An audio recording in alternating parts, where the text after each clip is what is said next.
கருத்து கணிப்புகள் பொதுவாக அப்படியே கருத்து கணிப்புகளை முழுமையாக ஏற்றுக்கொள்ளவும் முடியாது, அப்படியே தள்ளிவிடவும் முடியாது.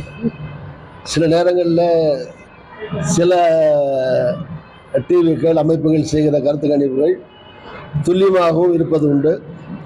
சில நேரத்தில் கூட்டி குறைஞ்சு அவர்களுடைய பேக்ரவுண்டு, கட்சி பின்னணி இதற்கு ஏற்ப இருப்பதும் உண்டு. இருந்தாலும் தேர்தல் கணிப்புகள் வந்திருக்கிறது. பட் அதை இறுதியானதாக எடுத்துக்கொள்ள முடியாது. இதுக்கு எடுத்துக்கொள்ள வேண்டிய கால அவகாசம் ஒன்றும் அதிகமாக கிடையாது. நாளை ஒரு நாள் தான் இருக்குது.